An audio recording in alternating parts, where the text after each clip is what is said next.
6:00. Call the meeting to order. Are you all good? Yeah. Yeah. We're recording. We are recording. Okay. We'll do roll call and confirm a quorum. I think we're good. Start. Shayna Kalmitsky, Andover. David Martin, Mount Holly. Cheryl Hammond, business manager. Lisa Sanders, Cavendish or Green Mountain, depending on which one you need to know.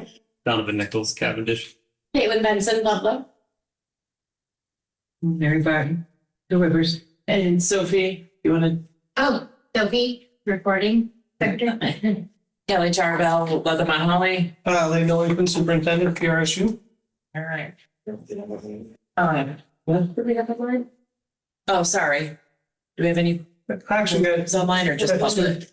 Yeah, Michael Ripley, and we've got, I think, Wendy McNally. And then we need to approve the agenda. And there is hopefully addition to under new business to consider the appointment of a school psychologist. Somebody would make that motion. I'll move it, yeah. Well, I'll move we amend the agenda to include that, the provision that we hire a school psychologist under new business. Thank you. Second. Thank you. All those in favor? Aye. Anybody opposed? I have another thing that I don't know whether it's for this agenda or maybe a future one, but I think it was about a year ago when we were working on formats for evaluation of superintendent. And then with switching over to policy governance, we haven't done anything with that. So I'm just wondering if we need to revisit how we do that and when and with what form and all that kind of stuff. Isn't that part of the governance that comes up in our calendar? Yeah, we can talk, actually, probably the best place to talk about, we're going to talk about the agenda. I say, I think we're talking about that something. Okay. Yeah, That sounds good. yeah, perfect. Trying to find that out here. Sure. For the board packet. Is it just in your superintendent's report? No, I actually put it on there. I'll put it in the superintendent's rules, it's not physically on here, Okay. because there's a copy in there. Yeah, there is. TRSU meeting calendar, it's right there under new business. Oh, got it. Okay. Perfect. All right. So we'll talk about it then. Great. All right. So then I would ask for a motion to approve the agenda. So moved. Second. Second. Thank you. All those in favor? Aye. Anybody opposed? Perfect. All right. Then we have the meeting minutes of March 5th, which we tabled because of the last meeting. We didn't have enough people that had been at that meeting to approve them. And because of the turnover, we're never going to have a quorum, I don't think. I'll say that at that meeting, we had, what, 5 people? But some of them hadn't been, like, I wasn't at the March meeting, so I can't vote on them, which left. Oh, it was. I was there, but I wasn't sworn in yet. That's why we only had 4 people at that meeting.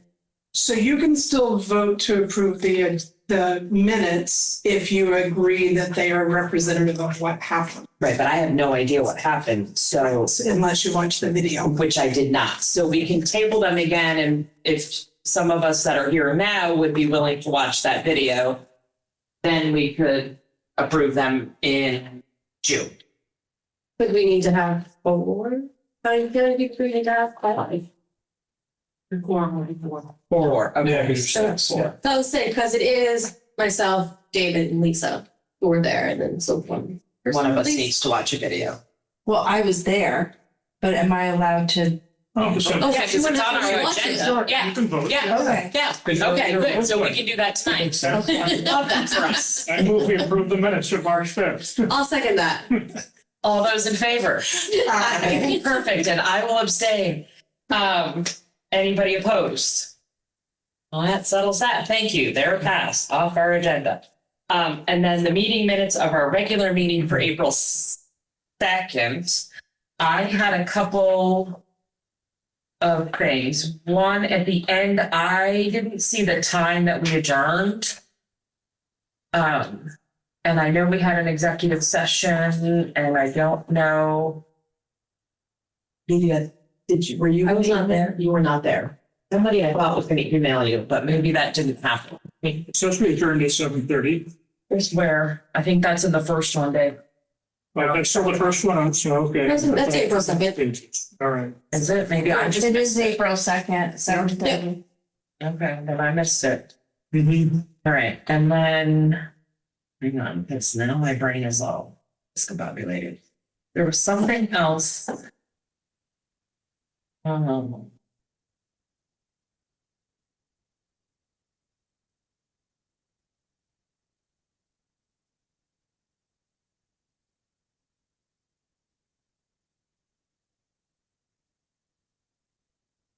Okay, so wait, it's on the March 4th meeting minutes that there's no any time on. Because it says right above it, next one, April 2nd. So on the March 4th, number 11, which we just passed without a time, so maybe it's. And then.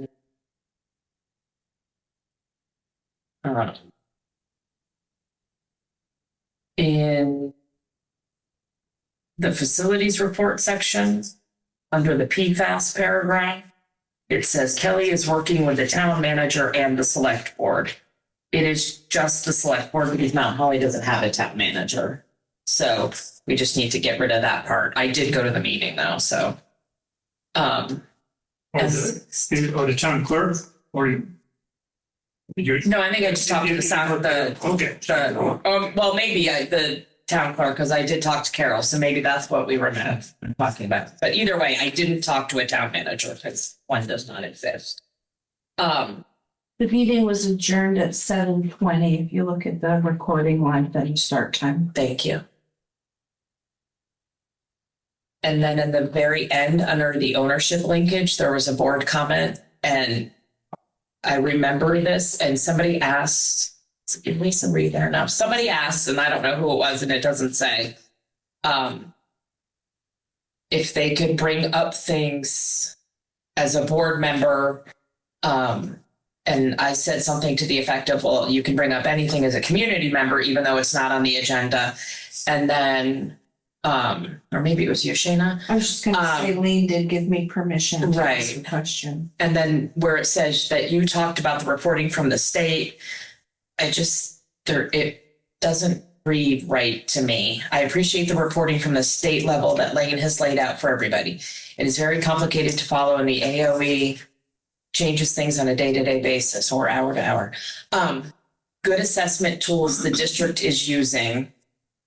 I think needs to be a better sentence so that it makes sense. And then it says, since the cognitive test is adaptive, I would like to see investments is in our teachers, PD, this going to last, and a preventative measure. That sounds like a garbled version. Yes, that's what I figured. So, So I suggest we table the motion then and fix it for next time. Sophie, do you recall it enough that you can, okay, perfect. All right, so we'll table these until June.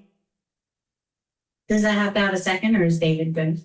No, well, we'll do that. Yeah, thank you. You want to make that official motion, Dave? I move we table approval of the April 2nd minutes. Okay, second. All those in favor of tabling the April 2nd meeting minutes till June? I'll abstain. Got it. Okay. Anybody opposed? Perfect. All right. And that was all I had.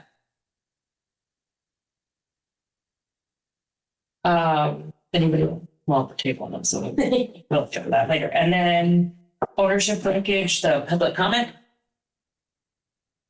Who's a hand up? And Wendy, if that's you, go ahead. Yep, thanks. So I'm Wendy McNaughton. I'm a parent of a couple of kids at Cavendish Elementary School. I just wanted to put out something I noticed this week to the board. I got a survey about restructuring options as a parent. And I'd say first, I really appreciate being able to give feedback as a community member on that topic. It wasn't clear to me when I took the survey, who it was coming from, and who was going to be using it. Because I know there's a lot of different boards working together at our SU. And so I had messaged Elaine and Emma, and they had told me that it was coming from the Ludlow and Mount Holly restructuring committee. And I believe that it was going to be used with those boards, which I was just surprised to hear because I'm a Cavendish community member. So I'm part of the Green Mountain School District. And then it didn't seem like the people in Chester had a restructuring committee or that they knew about the survey, generally speaking, that was being done on our side of the SU. So I just wanted to make sure the board altogether with both of our different school districts was aware of some of this planning, and just mention as a community member that I think it's important that all of the parties that would be affected by any restructuring planning are included in that process. Thanks. Thank you. Yeah, that's a good point, yeah.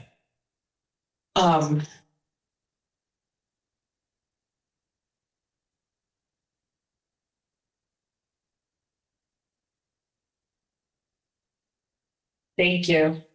Any other public comment? I don't see any hands. Then district reports. Just a moment to stay with Lisa. So there's a written superintendent's report that is in there. If there's questions on that, I'm happy to talk about it. Typically what I try to do with this meeting is you've got the written version, and then I do a presentation about kind of where things are standing in the state, especially given what's happening or not happening with Act 73. So just a moment to pull up the presentation. So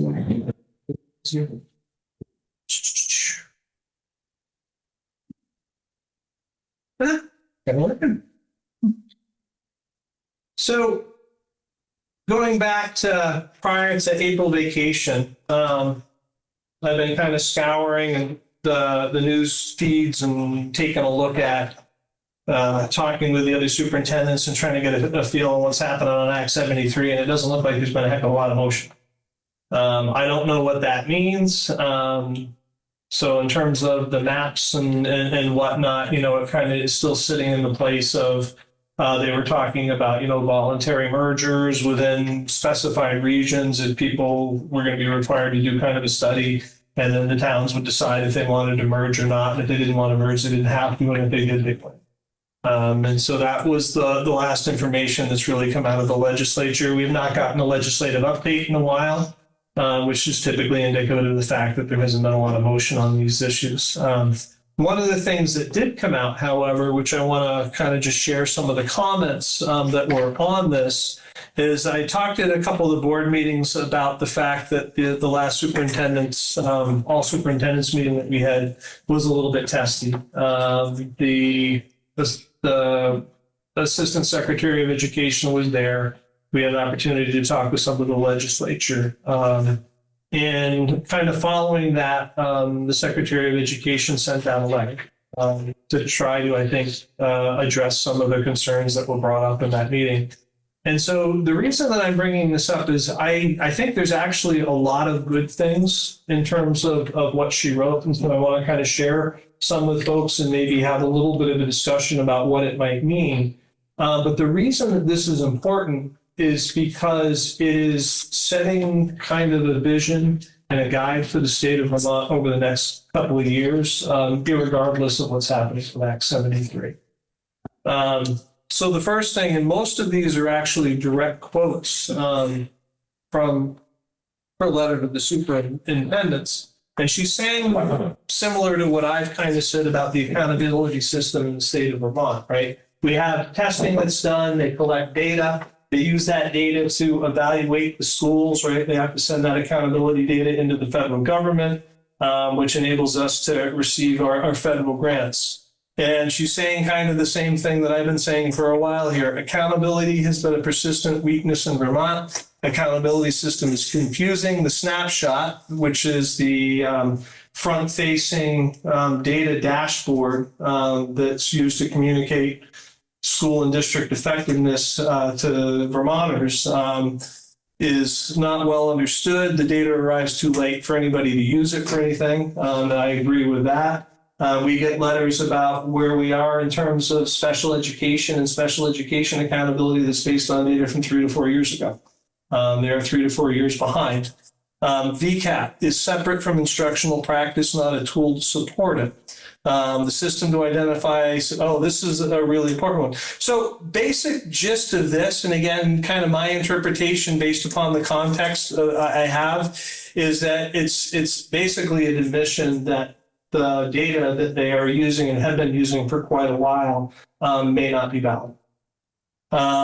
One of the things that she did address, which I thought was very important, and this is what started up the testiness in that meeting, was that they collect special education data and data on how well subgroups are doing relative to their peers. And they use that to identify publicly which schools are targeted for additional support. In other words, you're publicly shamed because the data is saying that you're not meeting what you're supposed to in terms of what the state requires and the feds require. Well, they've been shaming schools since 2017 and come to find out that the basic algorithms they used to make those determinations were wrong. And so there was an admission in the letter about that. The system to identify schools for targeted support has been flawed since 2017. And so one of the reasons that that meeting was so testy was because the superintendents were calling the state on this. And I give the Secretary of Education tremendous credit for actually responding to that and not trying to hide it, which has been done since 2017. Goal that she is stating in terms of the accountability measures in the state is to rebuild the accountability system from the ground up. In other words, starting from scratch. So it is highly likely that VCAP is going to either be modified or completely thrown out and something else may be coming into place. Goal is for districts to have access to data that's timely, understandable, and directly useful in guiding instructional decisions. Right? VCAP goes out. We don't have clear information from the state on what it is we're supposed to be teaching to make sure that the kids are performing well on it. We have a little, but we don't have a lot. And then when we get the data, it's usually more than a year after the fact, right? You just got the VCAP data from last spring, about a month ago, which is actually faster than it's been in probably the last 3 years. And so this is an admirable goal and will be very helpful. Special education turnover at the agency has prevented proper communication and support to districts. Again, these are pretty much direct quotes. Agency is supposed to provide early warning and assistance before districts are sanctioned. This has not always happened. And one of the things that is causing confusion about schools that are meeting targets and that are not is over who owns the data. If we tuition a student out, they're our student, but the other school is providing them with their special education services. So who owns that data? And so that's not clear. It has caused a lot of confusion in terms of being able to tell which schools are performing the way they should or underperforming. They need assistance from the state, and the assistance from the state has not come as it is supposed to. The limited impact, and this is an important one, of prior reform efforts. I've talked about this in the past, that we get these state laws that come in. They impact education. They take a lot of time. They either are neutral in terms of improving education for kids, or they actually cause more problems than they solve, and yet those laws stay in place. So she's saying too often state laws shift responsibility to the local level without providing sufficient resources, clarity, or support for statewide execution. The state cannot simply set policy and step back, must ensure conditions for effective implementation are in place. The one piece I wish that she had said is that when we implement something, the state is going to go and look at the data to make sure that it's effective. But I commend the statement and the vision here. Recent findings from the U.S. Department of Education, the state of Vermont has been placed on a corrective action plan. Rigor and unevenness in graduation requirements and the flexible pathways are a big problem. You got 52 different districts with 52 different sets of graduation requirements, 52 different curriculums that they're teaching by. There are lots of pathways that the state has established for kids that in some cases are exceptionally good, but in some cases allow students to avoid the high standards that we try to set for them.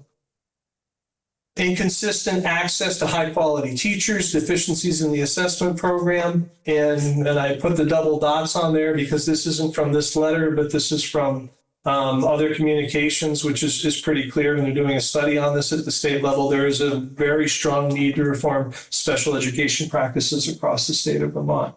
As part of Act 73, they are doing a study right now in terms of special education statewide. The goal is that information will come back and the AOE is going to be responsible for interpreting, analyzing it, and providing recommendations and ways that districts are going to be expected to improve how they deliver special education services. And that should be in place by 2028. Is the Department of Education still in existence enough to actually do these things? So that's a very good question.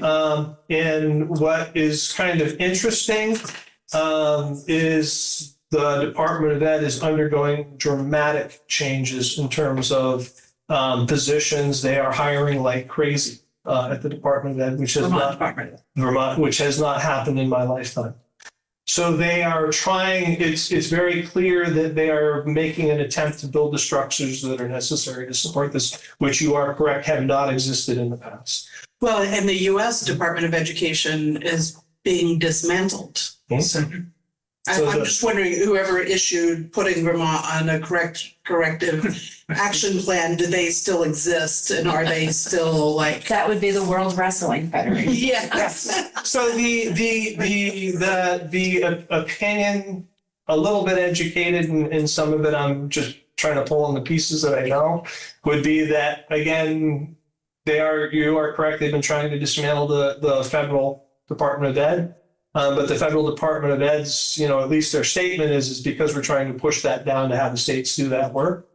And so when we look at that and we look at the state of Vermont actually starting to create positions that haven't existed before and kind of shifting around the positions that exist, it looks like that's kind of what's happening, which is odd.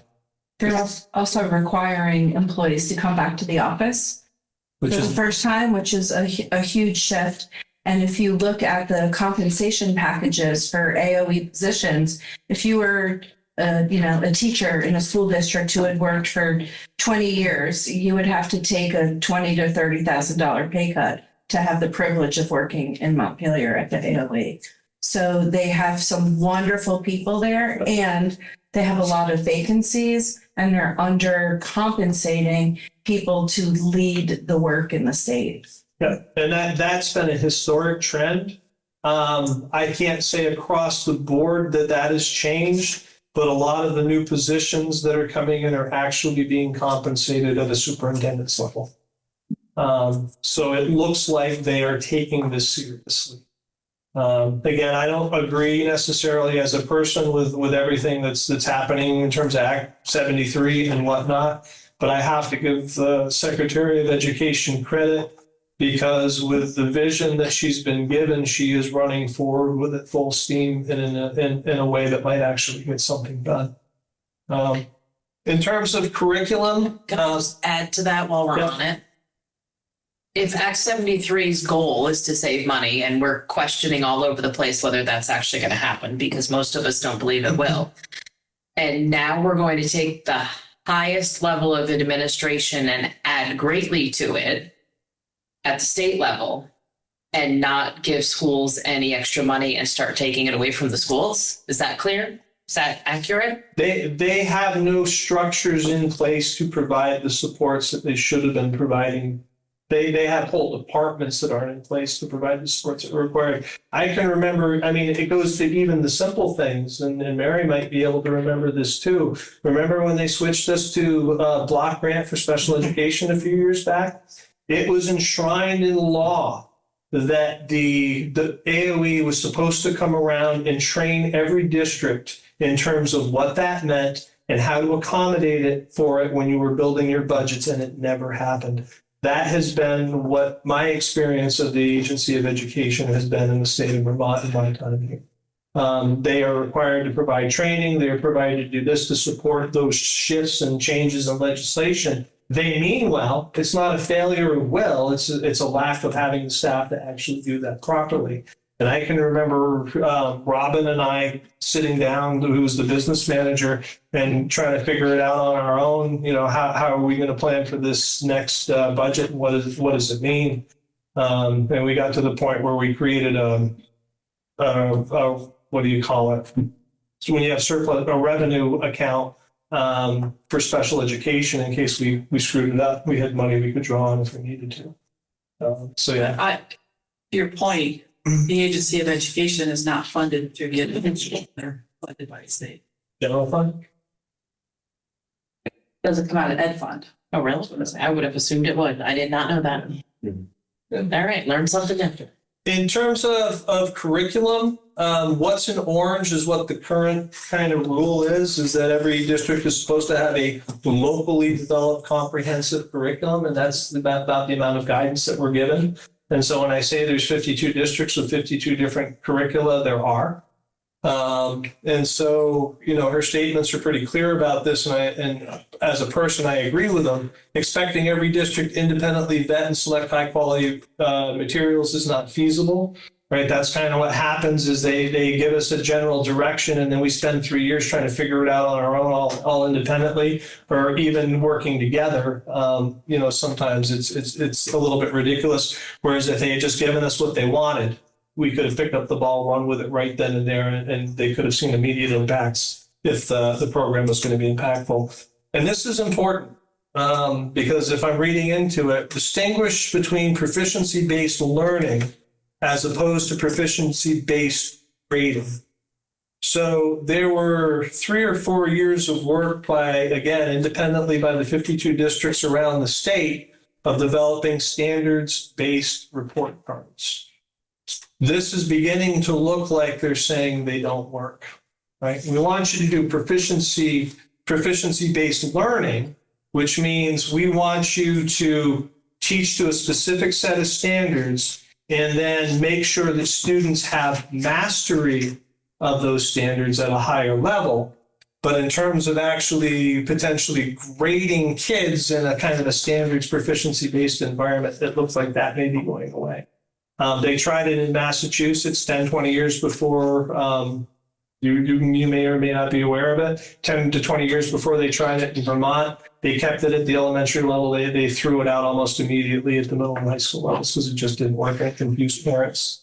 And then transitioning from locally defined proficiency-based graduation requirements. Again, you see that starting this recognition that may not have been the best way to do things, to clear statewide expectations aligned to, and this is an important word, content standards. Vermont has gotten away from this idea that kids are supposed to come out of school knowing things, right? They're supposed to have proficiencies. They're supposed to be able to show that they can do certain things. But their content standards, what kids are supposed to know, are pretty nebulous. They have priority, I forgot what they call them, priority standards that are very high level and nebulous. There's a million ways to teach what they're asking you to do, and it's unclear at what level you should be teaching it at. So I think it's a positive step for education in the state of Vermont. The letter was pretty serious and pretty succinct. Didn't really blame anybody. It took some responsibility on terms of the AOE and what they needed to do. And so I actually was very impressed with it. But I think it's important for people to realize that there is a shift that feels like it's happening. And I think if they follow through on this, Vermont is going to be a pretty different place probably in 5 or 6 years in terms of how education is done. And then one other area where there's a shortfall in data is on the financial side. Our district, we were bumping up against the 18% limit. It's above the state average per weighted pupil. So I asked Cheryl, well, can she compare how we're, how much is that of special ed? Is it because we, too many teachers? How do we compare to other districts in different areas? And the answer was, we don't know. Because we don't know what other districts, how other districts spend their money. We can look and see how much they spend in total. We can see how many kids they have. But we don't, as I understand, we don't know how much they spend on elementary schools, or how much they spend on administration or salary or special ed, any of those facilities, any of those categories. So they used to, and my guess is they still do, because I think it has to be reported federally. They used to publish that data. It is available on the dashboard, but the problem is, like everything else in Vermont, they are years behind. The last time they published that data was in 2021. I would think it should be easier for them to do it. The amount of data that I have to provide for them Yeah, you've done the work. in for them. detail. It should not be a problem for them. So again, I think that goes back to what Lisa was saying about, is the AOE robust enough to do the job and that it's supposed to do? And no, it hasn't been for a long time. But yeah, that there is data there around that, but it stops in 2021. There was a report that I'm going to send you as part of your working group, the restructuring group, that came out that has a little bit of that's current. I forgot where I got it from, but I'll send that your way. Problem is, it's nice to look at, but it doesn't tell you how things have changed over time. Yeah. Facilities reports, Green Mountain, the PCB project, and Cheryl, you can jump in too if there's anything that I missed in here. It's moving forward. It should be completed over the next 2 summers. The contractor's been working with facilities to coordinate the internal work that our custodial staff do with the PCB work that's going to happen, because they don't want to be in the same places at the same time. The FEMA project at Chester Andover, the total money that's available is about half of what we were hoping, right? We were expecting the 1.2 million. It's 678,000 that we are receiving. So Cheryl was good to kind of pull people together and try to have a discussion about, okay, we still have that problem of overcrowding over there, what can we do? So we're going back and kind of taking a look at the only thing that amount of money would cover, and that's potentially, high quality modular buildings. Again, nothing that we're set on, we're just investigating. We do know that when the estimates came in 3 years ago about the modular building, it was about 224,000. Obviously, that's probably gone up immensely with inflation and everything that's going on in the world right now. So we're trying to get another number on it. I like the idea when we had the conversation, Joey and Nicole brought up that, whatever the new spaces are, the idea that, they were going to use them for specials like art and music, because they didn't want kids that were having to go out potentially to a separate building to be able to be identified as a special education student or somebody who was in of services, speech language, that sort of thing. Ludlow Mount Holly, Cheryl met with all the folks that are involved in the PFAS project. At the very end of it, there was a bunch of signing of contracts and paperwork that the LMH board had authorized us to do.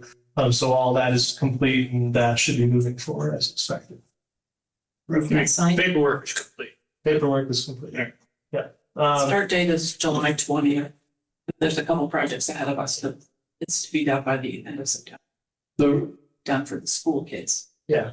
The roof project, Todd actually went down, knocked on the door, and sat there until they gave him a contract. So That's signed and returned, and the deposits were paid, and I asked them when they were going to start today.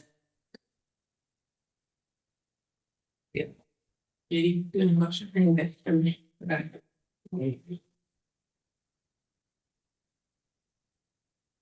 Oh, let's see, what's the next? Curriculum. So Luis's report is in there.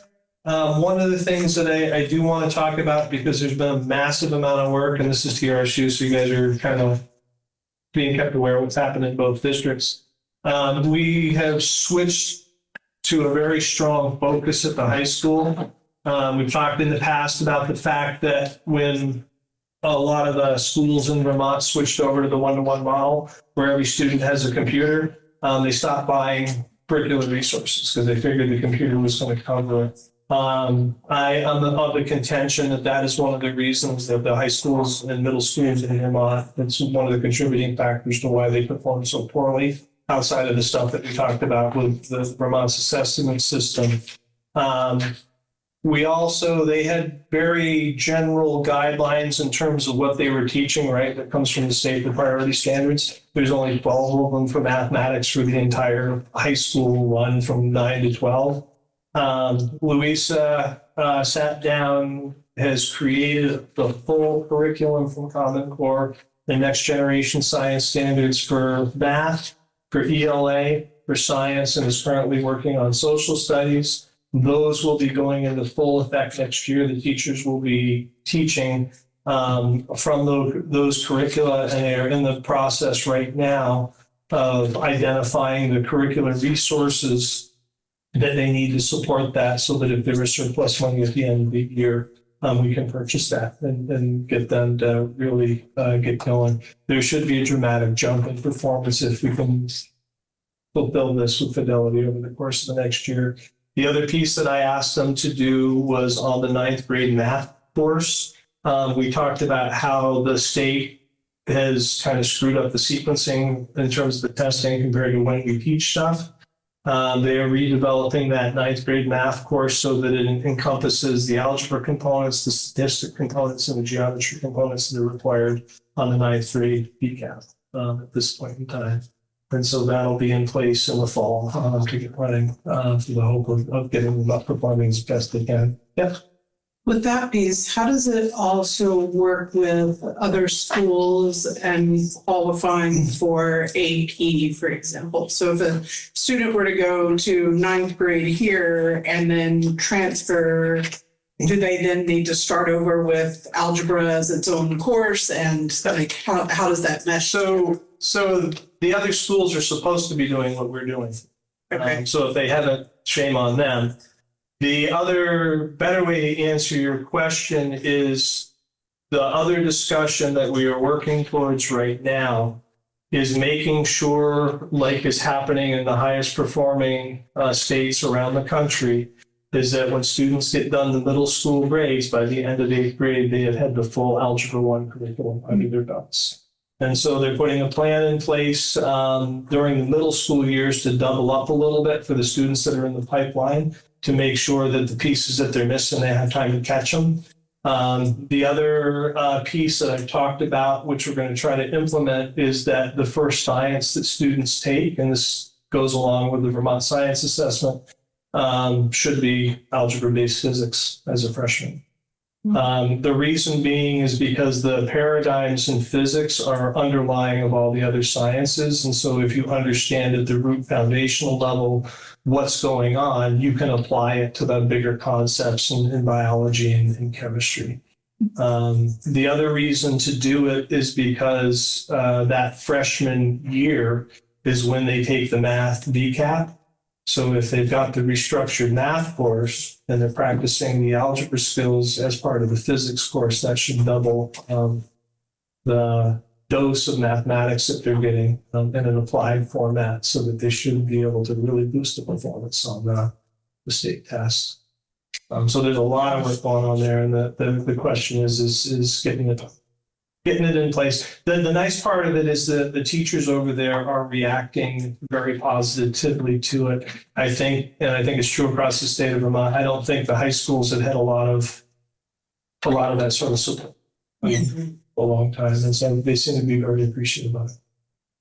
Yeah, certainly for students who are college bound, anything they can do to then shorten the number of classes they need at university is huge right now because of expense and time and need to make money while spending money and all of this. And that actually goes back to, because the AP question, that's the other reason to have that the algebra based physics as the freshman year, is it sets things up, especially in the science sequence, so that you don't have to double the sciences to take the AP, right? In the old days, traditionally, what you would do is if you were going to take AP Bio, you had to take bio first and then AP Bio.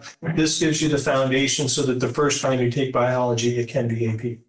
The first time you take chemistry, it can be AP chemistry, and then, you would get the double dose of physics if you took physics again.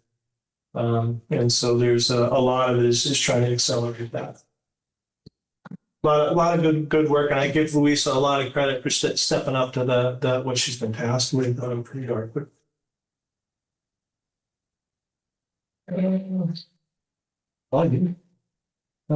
Finance. So through the end of April with transportation, we're significantly under budget, and not a lot of that has to do with a few lesser routes that we have, one bus driver and one Mount Holly. I do see that they're going to be over in repairs and maintenance. That is the aging system of our buses. It's Green Mountain is replacing another bus. Ludlow has 2 buses, they're using one. But they have a spare, but one of their buses is as old as the Green Mountain buses because we bought it from them.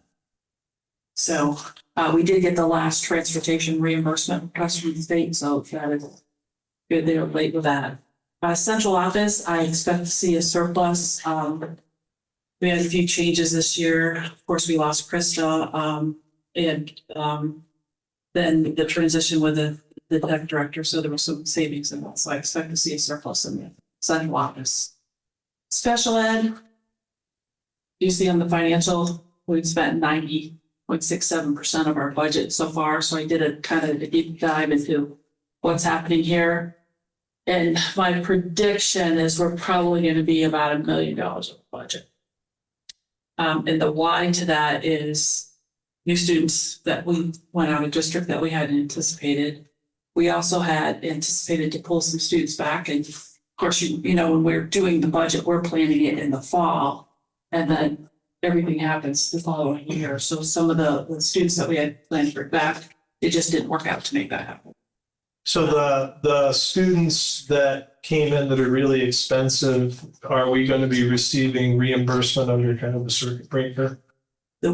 Yes. So that'll compensate. For Yeah. So hopefully that's the expense that we're over, but hopefully we'll get some offsetting revenue. So it's things about it. So they're in district. We don't hit that $67,000 for the expenses generally. There's occasion we do have a few students that do. But if they're out of district between transportation and tuition, we hit that. But we also have the rising cost of everything. So I got today, an invoice came through for me to approve, and it's composting at Green Mountain. There was a $75 fuel surcharge on the bill. Mm-hmm. Save a lot if we have to compost now. Here we are. Nothing we're going to do about it. But that additional expense kind of explains that 1.8 budget decrease that we have for special ed, because these are the costs that are moving forward here. So not good news, but. So what happens if we overspend? I mean, where does the money come from and Goes back from the districts. And when? Well. After you have a bake sale. Yeah. We having a bake sale at the end of the year. One of the struggles that we're having in supervisory unit now is cash flow. And because we budgeted for money to come in, we are funded by the districts. We get reimbursement for special ed, but they get it from the towns, we get it from the districts. And we budgeted for $1 million less than what we're gonna have to pay out this year. And so that's going to be a challenge as we come into the end of the year, that we'll have to figure out what we're gonna do for that. Transportation is so high, we thought maybe we could purchase a van and save 100,000. Yeah, we're gonna look into that. We're looking into that now too. We have some restrictions on what kind of a van that we can buy because of our insurance. So we have to look to see, but that would be something that would be an initial expense, but it would save money over years. In the past, our struggle's been finding a driver. Could anybody here drive that van? I think if we got a regular van, you wouldn't have to have a CDL. But we have to, it's size, if we have one program that we're thinking about doing it, and I think there's 6 8 kids. 6 or 8 kids there. So, you know, that's not a regular van. 12 passenger van. Yeah. So then we have to deal with insurance, so. There's a possibility of some that go to Brattleboro too. We might be able to do something with them too. Yeah. Yeah, the savings wouldn't be as big, but if it was our vehicle and our driver, the cost would definitely be much less, because it is expensive. Yeah. Is there any transportation sharing to be done with other districts, so students going to the same out-of-district placements? There are some that are going. There's one service that we have that takes kids from another district. It's the geographic location. I know, it's rough. We're Crapshoot. we're so spread out, I mean, they're not all in the same direction. That's a challenge. Oh. Any questions? We feel the party people. Yeah. There's a lot of fun and games before that. Just wait till you go to the board meetings and ask for more money. Old business, second reading of the mandated cell phone policy. And it's required and it's on the model from the VSBA. We kept the same language. Green Mountain, they said a lot of stuff going on, so they were a little behind, but we didn't get a lot of feedback yet that, Green Mountain wanted to make it a little restricted. Yeah, we could talk about that, even though we didn't have official reading of the policy, so. But this is one that I think, I have to go back and look, but I think even if everybody hasn't voted on it, it automatically goes into effect on July 1st. Yes, because the law goes into effect. So. We can always change it. And I looked at the RBTC version of the same and it's virtually It's a identical. lot, how come we have to have a policy? Good practice. So that it can guide the procedure, probably. And it also gives you, right, you can't make it less restrictive, but if you want to make it more restrictive, which is part of, you could do that. I have a question about the language on the first page. Under definitions, we call someone a parent, but on the second page, we call them family and guardian. So I'm wondering if we should have consistent language, either, parent/caregiver or family and guardian. Not everyone's a parent of all the students. Yep. So it does have the parent definition under definitions, which. So it says parent, in quotes, means a parent of a student and includes legal guardians who are legally authorized to make education decisions for the student. I still don't think it's the best wording, but. Yeah, and I say caregiver because you have unaccompanied minors who have no guardian and they're under guardianship, and the school is that. So that's a really sensitive topic for kids who don't have a parent or caregivers who are caring for kids who aren't theirs. So instead of parent, just changing it to caregiver, which means a parent of a student and includes legal guardians. Or do we want to add, if we want to add anything, do we want to just add caregiver to? Yeah, I use parent caregiver in all my paperwork. It's been very appreciated. I use caregiver The folks around the table. Yeah. Board's prerogative, what do you want to do? What's that? It's the board's prerogative, what do you want to do? I like caregiver personally, because I do think it's inclusive of all the things that. Do you do like caregiver instead of parent, or I do parent/caregiver. So would it be okay to say, parent means a parent or caregiver of a student and includes legal guardians who are, because that way the caregiver falls under the remainder of the definition. I mean, we could have to define parent and just do parent/caregiver throughout the whole.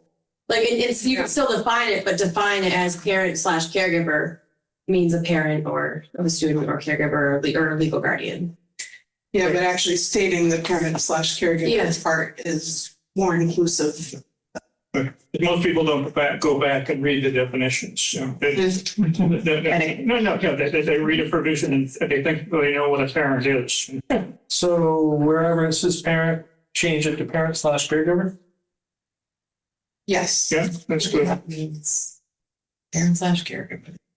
Here. You want And it includes a are motion to all approve? caregivers legal guardians.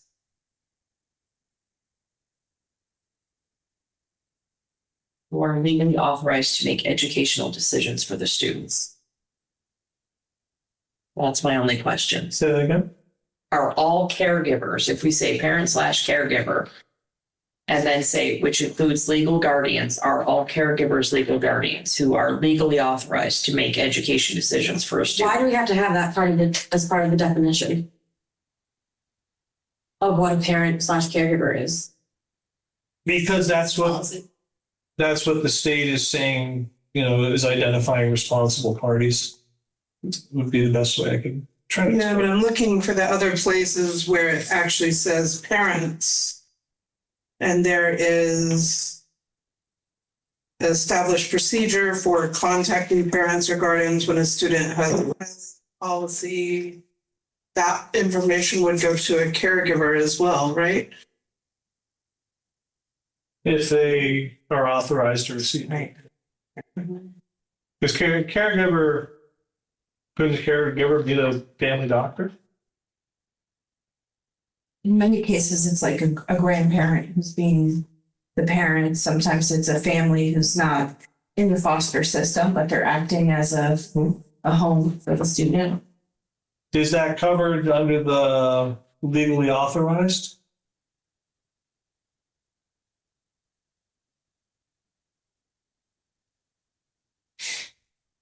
Right, legally authorized to make educational decisions.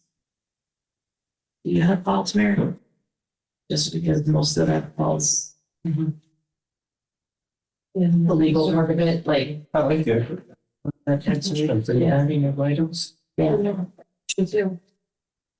I don't know, I looked at the RBTC one too, and they left it exactly as we have it currently, but.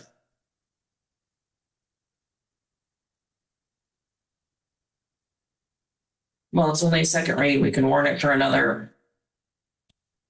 And get some clarification and just reword it to be more inclusive. And bring it back in June. The other quick question I had about this is under administrative responsibilities, it talks about the superintendent having procedures for like supervision on field trips and after school programs and all that kind of stuff. Is that in place now too? The principals have already been charged with carrying that out. Okay. They have to have the procedures for how they're going to manage it, you know, and we talked a little bit about if we've got surplus money at the end of the year, do you need equipment to be able to store the parts and pieces? They've got to get the information about it into the student handbooks. They also, at their beginning of the year meetings, when they meet with the students on the first day, they need to explain the changes to the student handbook so everybody's aware. They also need a communication protocol that goes out and explains this. So they're in the midst of working on that. And what are the procedures for things like a bus ride home or baseball games in another town and they're on the bus to that? And so that's their job to develop. Yeah. Because that's the operational protocol piece. That's the, you know, how we do it. Mhm. Policy tells us in general what we're supposed to be doing. They develop protocols. They'll be coming back at the next administrative council meeting to kind of share where they're at. And obviously it's going to be dramatically different between high school and Yes. elementary, but I was surprised in talking with them. In my day as a principal, you know, 8th graders were the ones that were getting cell phones. Now it's 3rd grade. Yeah. Typically. So world's changed a lot. But it's also those after school things where parent communication becomes that much more challenging and or important. Where are you? And it's my understanding that the policy includes all of those after school things. So there's cell phones not available during sporting events and things like that after school. Well, it says administration will decide that. Or field trips, district operated after school programs. So it's not policy driven that there will be no cell phones driven. There. Okay, so June we'll revisit that, including the inclusive language, and maybe we'll have a little idea about the procedure. Then new business, C9, local wellness policy, first read. So, this is, we've kind of talked about this, it may not have been with the newer members yet. One of the reasons for kind of going through and taking a look at like all the mandated policies that are out there was to make sure that they were all updated to the most recent version from the state. And then the next process, which is starting up, is then going through those policies and making sure that the protocol pieces of it are also developed, right? Some of them, they're self-explanatory, you know, what the protocol is self-evident by the way the policy is written. Some of them will say things like the principals must or the superintendent should. There are not a lot of those protocols existing in this district, so a lot of them are going to have to be created from scratch. And so after all the policies have been updated and we go into the summer, that's when we'll start the work of, okay, we're going to start with sequence A. We'll look at, A1. Is there a requirement for a protocol here that needs to be developed? I have no idea how long that process would take. But to be clear, those protocols do not exist in full. Again, it's one of those Vermont things. They should be there. They should have been there for 50 years, but they typically are not. So these are things like having a local wellness team and monitoring and yearly. So that one we've already, because that one's a federal requirement. So it sounds like that team fell apart during COVID. So we picked up on the fact as we were reviewing this and said, okay, we're missing this. So we've hired a person to actually conduct that work. And we've built money into the budget next year to make sure that there's a stipend there for them. And so that's kind of, as we discuss like policy governance and stuff, when we're talking about compliance and policies, that's a lot of what you're going to be seeing in the next year or so is that, we're working on this because the protocol is missing, we're out of compliance.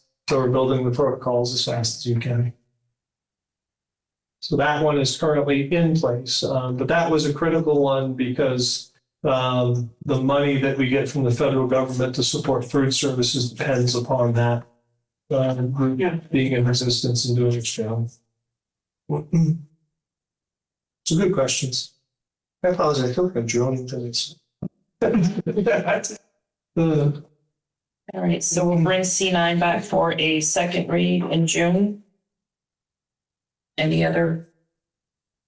I have one more question. Yeah. C9, and maybe it lives somewhere else, but is there any type of policy or guidance about the types of, and maybe there aren't any like vending machines in the building, but caffeinated drinks or energy drinks? There's the state and the federal government have I forgot the specific name of it, but an appropriate food policy, smart SNAP policy that they have to I follow. saw that mentioned in here, so that's somewhere else, right? Yeah, so they have to follow that if they're out of compliance with it, you can lose funding. And so that's one of the things, I had a discussion with the principals about that piece too, is look, as we're looking at this, if you need food for kids during the day, it should be coming from the cafeteria, right? It's fine to supply them with a sandwich or have a bowl of apples or whatnot the kids can grab on the way by, but you can't be bringing in Kit Kats and giving them to them as a reward because that's prohibited under the policy. The policy is pretty clear about that. There is something of a black market. Maybe. Yep. So this is one that this is one that's going to require some culture change in some of the schools. Confiscated it. All right, and then there's no more questions about that. Brings us to non-bargaining staff contracts. So let me throw this one up here as we talk about this. So the boards are kind of, and this will kind of tie us into the TRSU, the calendar. The boards are kind of following policy governance and kind of not, which is okay, especially because there's a lot of new board members and folks aren't trained. But this is a good one to kind of start the discussion a little bit. So these are non-bargaining staff. These are staff that are not covered under a contract and do not have a union to represent them. And so this is executive limitation 2.7, and it relates to the salaries that we are looking for the non-bargaining staff. The interpretation, the superintendent will use statewide compensation data to negotiate and establish salaries and benefits for all non-union employees. When this data is not available, the superintendent will use the salary and benefits of comparable district positions as a basis for determining overall compensation. And so we went through and did that analysis. The Vermont Superintendents Association publishes the salaries of all the people in all the districts in most of these positions. And so what I did with it is I went in, I averaged them together and used that as a basis for trying to make our folks competitive. And some folks were significantly behind what the policy requires. And so the adjustments that were made, it was either a 4% increase because we were anticipating that that's where the first year of the teacher's contract was going to be. It ended up being much higher. So it was either a 4% increase. If it's larger than that, it was because it was to put those positions in compliance with the policy. So how much more does it cost? And we don't have here the current year. Yeah, you, There you go. No. White column. I see. Okay, I'm sorry. It was the white. Okay. We don't have it added up. Roughly how much more it costs than 4% would have been? explain that a little more. Where you going with that? I think he's asking the difference from the white column to the yellow column. Right, We budgeted 4%. How much does this yellow column put us over? I budgeted for it. Is it 4% though? This is all built into next year's budget already. Oh, it's already there. Yes. Yeah. Because remember, this is really a consent agenda item. As long as I'm in compliance, you guys just vote because the law requires you to. I guess the way you worded it, even to me, sounded like you used 4% where you could, but for some you had to go over the 4%. And so, To make sure that they were. right. So Those ones that went over, Lane did an average, so it's not a percentage, it's a number. okay. It's not an average. So if we were to add these two columns, what you budgeted, or add the yellow column, what you budgeted for, this falls within it. I think that's what Dana says. Yes. Yeah. Okay. Yeah, well, except that some of it's hourly, so you, Wow. Yeah, that's right. Unless you know, yeah. but never mind. No, I think your question's a good one, and I had it in my mind too. So, as long as it's within what we expect and it matches our policy.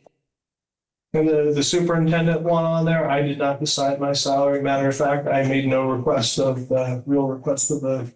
It's already been approved by the board. Right, we approved by the it. board. So just February, maybe? to say I'm not in violation, I'm not typing in my own, because that would be in violation of the policies. So some of these people, they look like they're parents.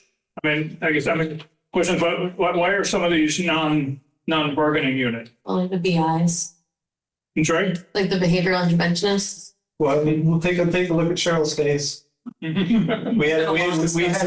We had a deep discussion about that today. I do not know why they are not under the support staff contract. That happened long before I came. I could postulate that they probably couldn't get those folks. And so this was a way of being able to provide them with higher salaries. Yeah, Dave, how does that, because you're on I don't remember what the non-bargaining or non-bargaining salary range was or hourly range was. How are those like comparable? These look like bigger numbers, so. Okay. Yeah, so what Much bigger. what Cheryl and I talked about today, because this had come up, we're not sure why this was done in the past. I can't now go back in and slap their salaries down because this was established before I came along. But what we have decided comes right from the policy. When data is not available, the superintendent will use salary and benefits of comparable district positions as a basis for determining overall compensation. So going forward, when we have BIs, they will be based upon the Ludlow Mount Holly para schedule. Because that's what's most comparable to those positions. Historically, and maybe I'm wrong, but I was under the impression, and Mary maybe can correct me if I'm wrong, that because the BIs require a different level of education. 40 hours of training, but the essential services that they provide are similar to a para. And they need. It's only 40 hours that they need. The hours, I believe. It's 40 hours and it's supervision. There's constant supervision by the BPA. Right. So my understanding back when we were talking about this, because we used to contract them, right? And hiring them was less expensive than the contract. And that they got a higher hourly rate because of the different level of skill that they had, was my interpretation. The problem that you get into with the non-bargaining is it opens you up to potential liability, right? The purpose of contracts is so that you're treating everyone kind of equally and fairly. There's a wide discrepancy. I think if you look at the salaries of those folks, there may be good reason for it. But if I got called into court and somebody said I'm being discriminated against, I've got similar qualifications to this person over here, and I'm getting paid $5 an hour less, I don't know how I could justify that. So that's why when I did this interpretation, right, I'm always trying to base it upon a standard that I can apply to everybody so that it's fair and it's equal. Because it's that much of a change, like, is there more that a BI can do that would separate them, like, from a para?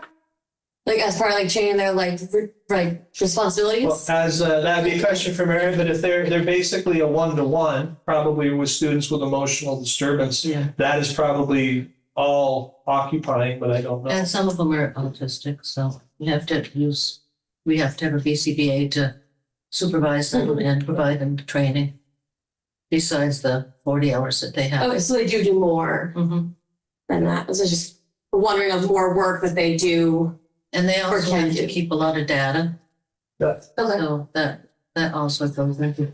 I think that's more so than a para would. So it would make sense for the And additional. when we started out with the BIs at Ludlow Elementary, we didn't have hardly any. And at the high school, we contract with HCRS. So. Yeah, and HRS is much more expensive, I'm sure. Oh, yeah, much more expensive. I did have a conversation with legal about it. You know, are we in a state of a labor violation or should these be under the contract? The way that the contract is written, it does not have what's called an all-encompassing clause, right? Usually they'll say, okay, the people that are served by this contractor, paraprofessionals and support staff, and then usually they'll have some sort of all-encompassing clause at the end that says something along the lines, and anyone else that does similar work, right? Since they don't have that, we're kind of protected, keeping them out, but it's not, it could be challenged and we could lose. And so the recommendation from legal was that, you know, the next time we're in negotiations for this is to bring it up and probably try to add them to the support staff contract. Do you have paraeducators who are not at this level of pay who are not happy and, you know the discrepancy for very similar services? I think the BI feel like they need to have more pay. With the change in the Ludlow contract, Because the the paras are paid much more. with the new contract in the Ludlow Health. And these VIs, majority of them are in Ludlow Health. Yeah, the ones on the Green Mountain side are all HCS, right? Are they more so equal now before the paras in contract?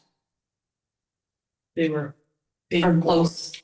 to the settlement of that contract. Okay, so before the settlement contract, the paras were higher than the BA, or the BAs Yeah, were higher than the paras, and now it's gonna flip flop. Gotcha. So the thing that I would have to ask is, my understanding of special ed is that all has to be in the SU except for paras that we can have in the districts if we don't have a unified agreement. So now we're gonna add, I'd have to get that answer to the question. Yeah. So it's complicated, but there's been a lot of consideration done to it. And again, my job is to try to stick with, the policies that we have in place. And it does seem clear that the long-term goal should be to get more of them into the bargaining unit, and whether it's a separate column or not a separate column, we don't know, but. Yeah, it goes back to that fairness piece, is that especially if you got people doing similar jobs, and it's just fair to the folks that, the consideration for what their pay and benefits are is, they should be equal for equal experience and skill. So it looks like a bunch of them are brand new, and some of them have quite a bit of experience. Yes, that'd be accurate. Yeah. If they don't have anything in the experience column, it just assumes 0. Because there's some who I feel like have been, at least in the school system before, So the one but maybe not a DI. there's a couple of them that, I'm not to name names here. Started out as a parent. Okay, Yeah, I've seen this. I don't know where that change happened, and I've been trying to. That's my curiosity. Thank you. And there are 2 registered behavior interventions here that have licenses from the state of Vermont among them too. One at Mount Holly and one at Ludlow.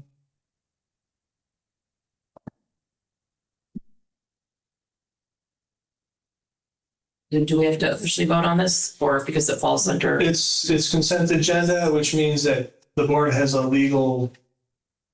the only one that legally can vote on it, but it's consent agenda because as long as I'm following the policy. Right. But you still need a motion to. No. Yeah. Okay.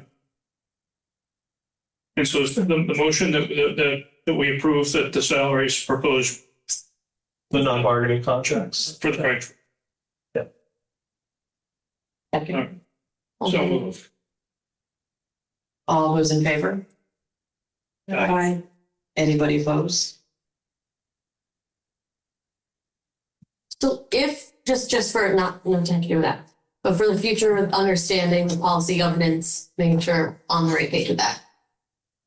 If, it's like you did this, right, we like approve it through that executive limitation. If we weren't happy with what you did in that situation, what's the next, at the end of the report, So what'll happen, actually, this is a good time to transition into the calendar. And I'm going to apologize, the paper calendar is hard to read. It's real easy to read if you've got it on a computer screen. So what happens over the course, and so what I'm proposing is that this is the calendar that was developed for this year. We actually completed the executive limitation interpretations early, which is good. But I'm proposing that this calendar, which kind of spells out, right, executive limits monitoring. We use this for the executive limitations report. So in August of next year, I would provide you an executive limitations report on the global executive constraints 2.0 and on communication and support to the board 2.8.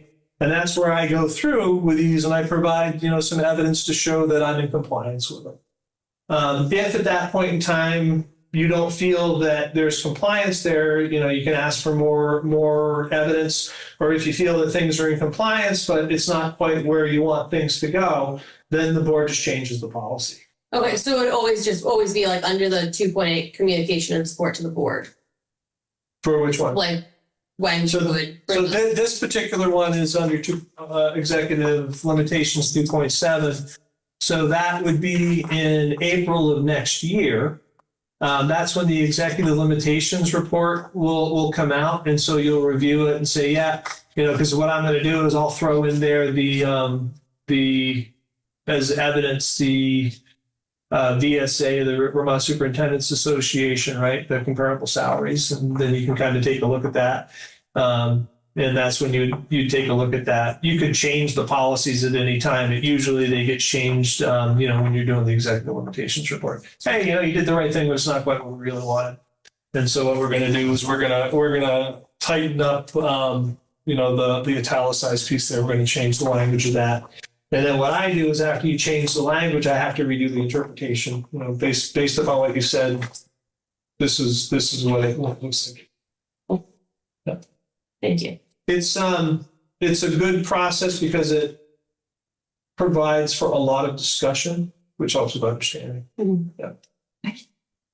So one piece that I'm wondering about specifically for TRSU is when in this process does TRSU ask for feedback from Ludlow or feedback on the superintendent or on TRSU itself from Ludlow Mount Holly, which is not adopted policy governance yet, and from Green Mountain?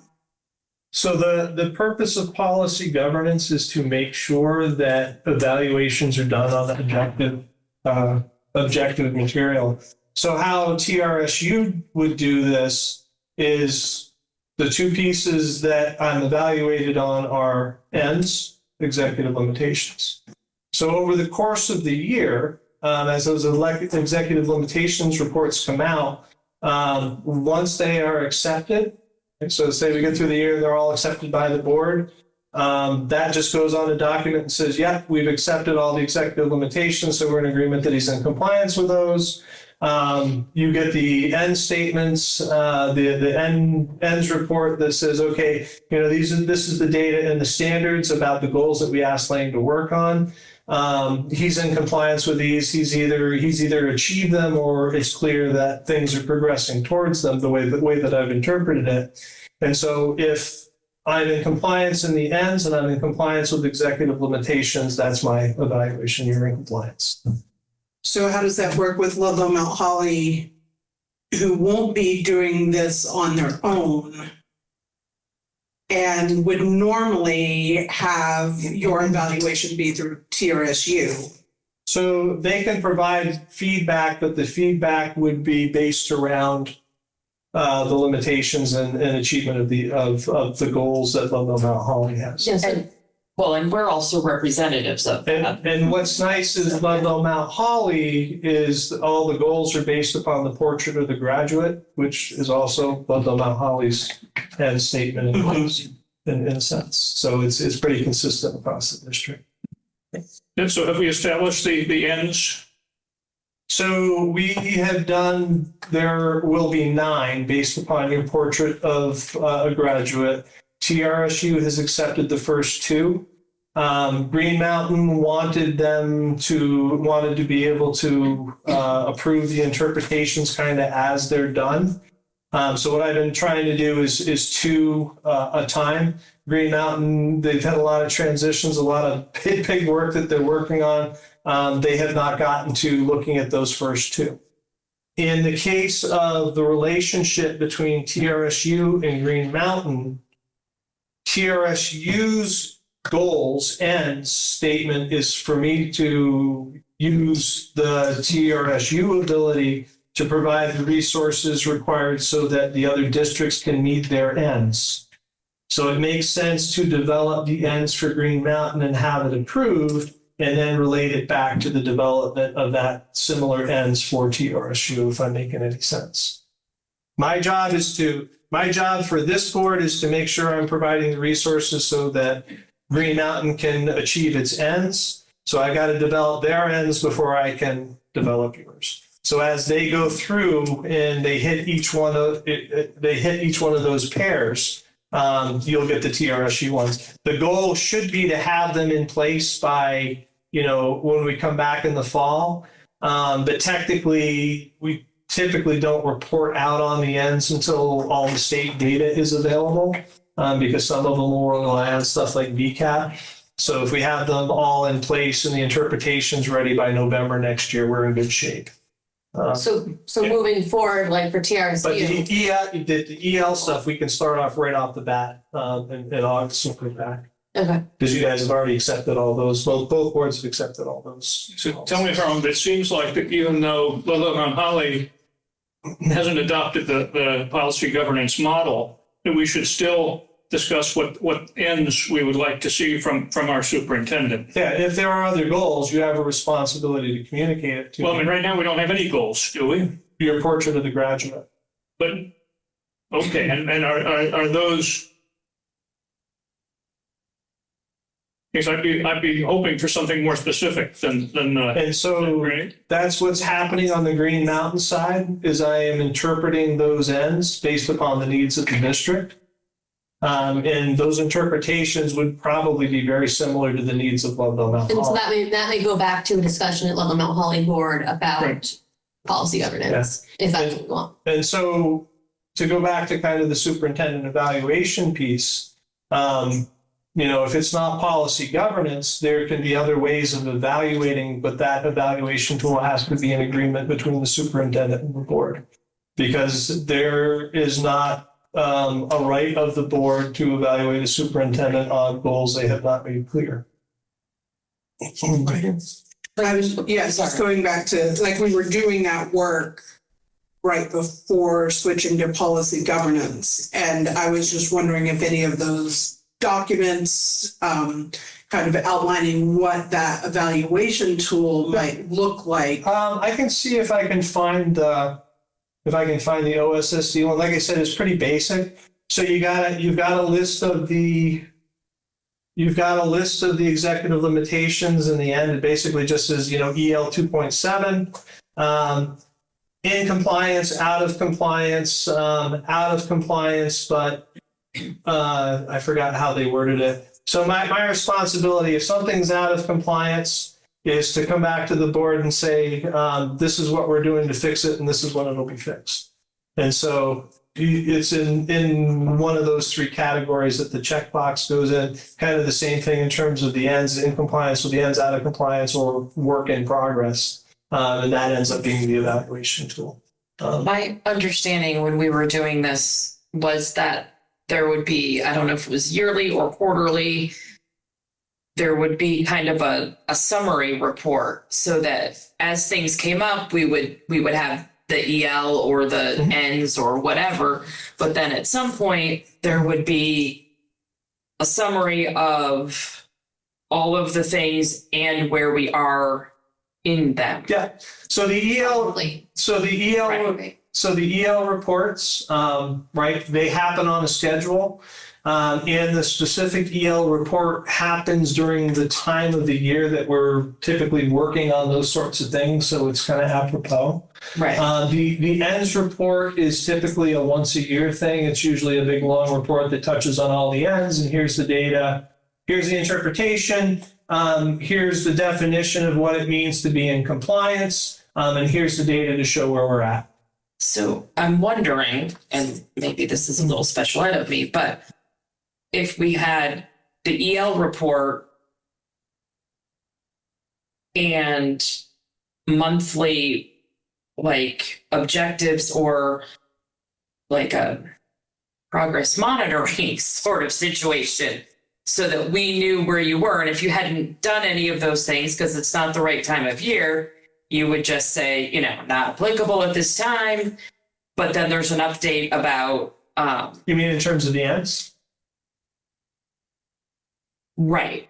Or right. Yeah. And As long as. so it's more like a living document that we could see and keep. Yeah.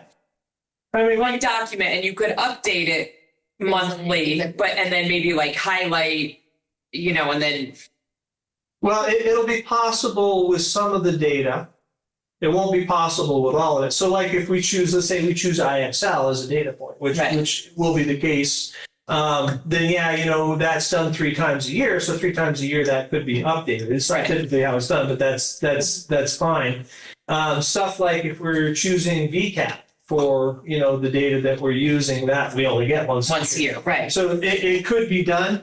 The idea with these reports is you try to keep things forward-looking in terms of the work that you're engaged in. The reports always look backwards at the last year. So, when we're doing the executive limitation reports, they're looking backward at the previous year and saying, okay, did you do what you needed to do to stay in compliance with this? And the ends reports are typically the same thing, right? They're looking back at usually the last year in terms of, okay, over the course of that year, did you, achieve the ends, or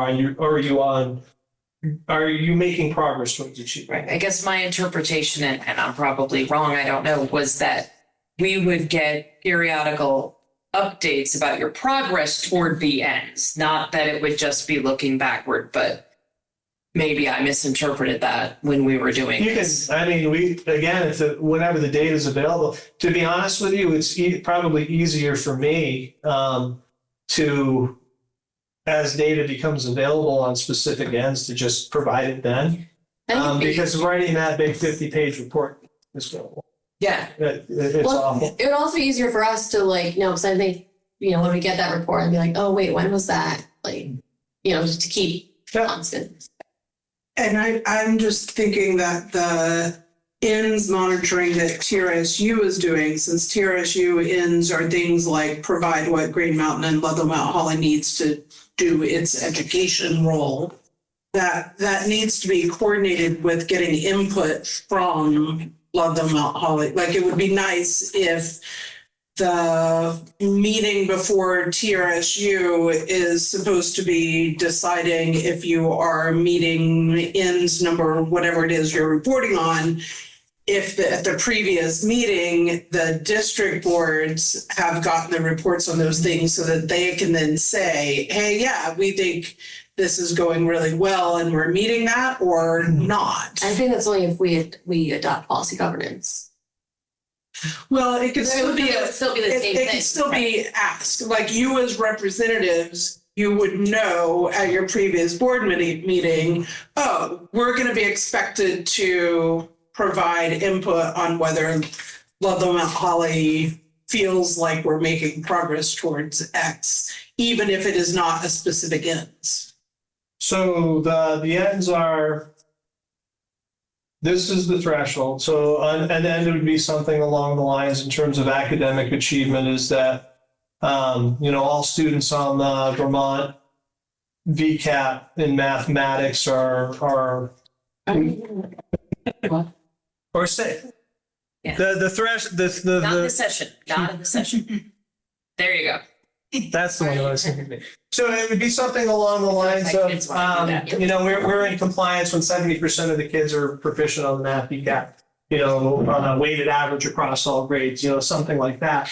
So the data is objective. There's no interpretation of it. Either we hit that mark or we didn't. And it's my job to say, here's the data, we hit the mark, we didn't. And you can tell by the graph that's on the paper whether we did or not.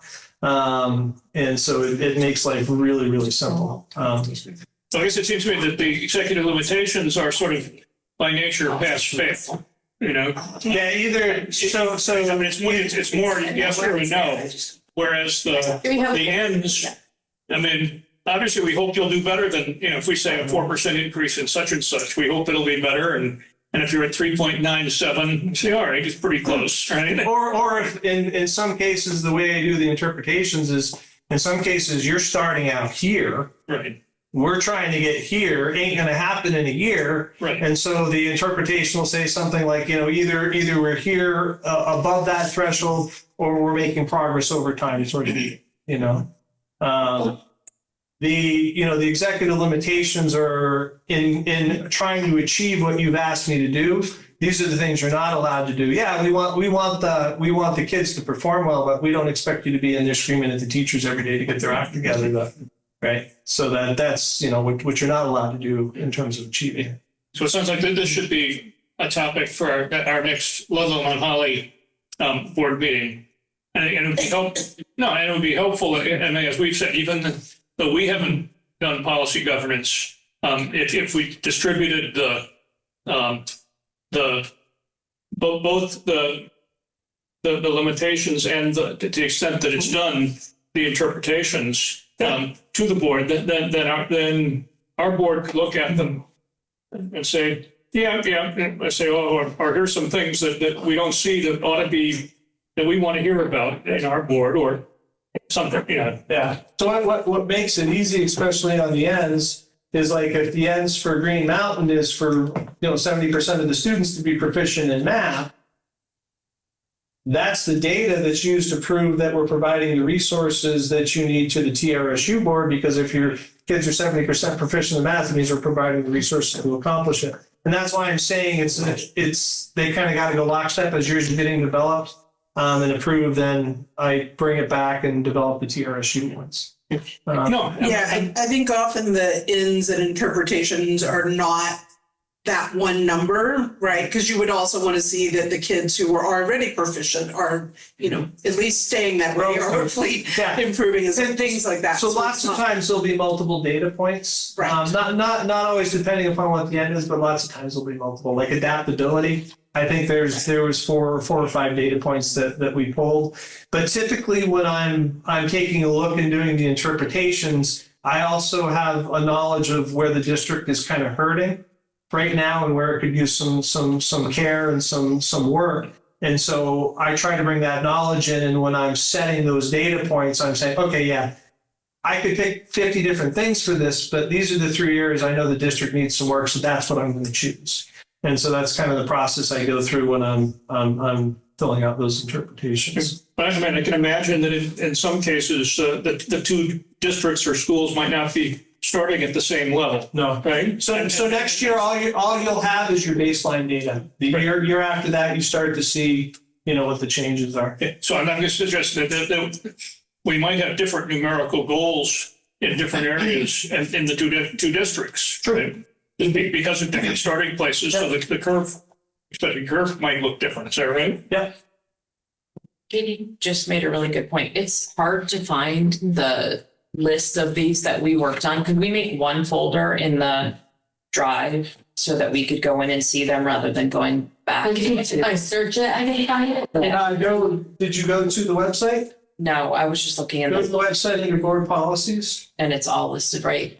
So the executive limitations up there, Donna then hit it, which was a good thing, because it was oversight on our part, asked us to put up the board version of the policy governance piece. So you got the policy governance policies in it. Okay, Or you, and then the improved executive limitations have been up there for a while. perfect. I was just looking in the folder. I see, I get Yeah. stuck in staying in like the Google Drive portion instead of going back to the website. I'll drop them in there as well. That would be But great. I when I go looking for them in my own folders, I always find it's just easier to go to the website. Yeah.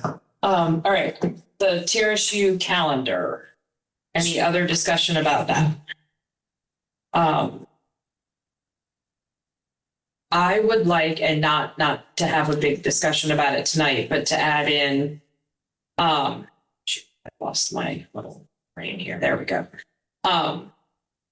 To go in and sort of predetermine dates of like the annual meeting and the informational meeting, so that they're in there separately as well with, in line with what our, But you voted on? what? I think we voted on those dates here already.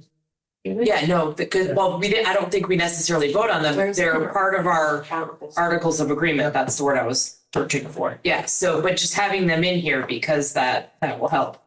To remind me where to put it on my schedule. Right.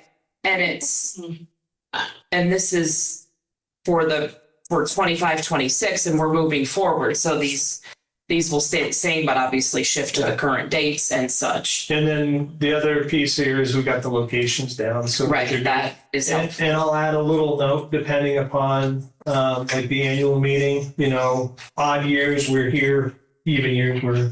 Right, whatever that works out to, yeah, because that's been a nightmare. Yeah, I wasn't even aware of the information on the annual meetings that you guys were flipping back and forth, so that's my bad. In terms of where you're having them. Yeah, any other? All right, then the new hire, I think that's what Mary's here. I'd like to nominate Alicia Engel from Rutland City as the position. Speak up. I'd like to nominate Alicia Engel as the position of school psychologist He's from Rutland City. He has a bachelor's from Colby College in Waterville, Maine, with a major in art history in St. Michael's College, in Colchester, Vermont. She got her teacher licensure through that. And in Castleton University, she obtained a master's and a certificate of advanced graduate study in school psychology. So, and she's worked in Rutland City Schools as a school psychologist for 7 years. And her experience and responsibilities have been psychological assessments. She's collaborated with school-based teams and parents to develop supports for students. She's analyzed student data, participating on the data teams, and she works closely with interdisciplinary teams and educational support teams. And when I checked her references, first thing they said, fantastic. Both people that I called and said she was an outstanding employee. She does a lot to support the school community. She writes thorough evaluation reports, connects with families. And then one reason we thought it would be good to have a psychologist of our own. We wouldn't have to be contracted out for the evaluations, which run about $2,700 each. And she said she does about 50 a year, and that would be $135,000. So that would cover her expenses, and we would still have a few to contract for because we have about 80 during the year. But, and also we would have an opportunity to have her go into some of the classes and do some social skills training and work with students. So it'd be better for us than just hiring somebody to come in for $2,700 and do testing and then that's it. So, and she'd be right there to help explain the testing to the people, the parents and the staff, and she'd help them with full supports and recommendations that has in her testing. And it'd just be a much better situation for us. We did have a psychologist when I worked at Windsor Southwest, and she came along with us when we merged, but then she retired and we didn't hire another one. So this would be really great for us. Cost savings would know the kids over the course of time. And I think we've touched on the idea that, especially with special education costs, is we've got kids that are coming in with needs that the people that we can provide to help them, they can manage those needs, but they don't have the skills to actually improve or fix. And this is an opportunity of somebody who might be able to do some in-depth work with some of the students. And she could do some training with some of the teachers. And that's really neat, to work with some of these students. So reading more into her experience, it looks like she would form a good relationship with the kids. Mm-hmm. Too, and families. I like to lead the yoga sessions for students. So, Mary, will she do the academic testing or yes, just the psychoeducational? Full psychological, and she can do what she's going to be trained to do for autism too. I saw she had the initial ADOS training. And then she doesn't have it yet, but she is planning on getting the training. She's done some testing for autism, but she can also do the social emotional too. And will she be able to do 50 evals if she's doing No, she could do the psychoeducational and the She academic? said 50, about 50. I sent her an email before we met. high school and elementary school, or She works in elementary. just elementary school. And wants to expand her horizons. But she does have a license. She would be both. Yeah. She does have a school psychologist license to go up to 12th grade.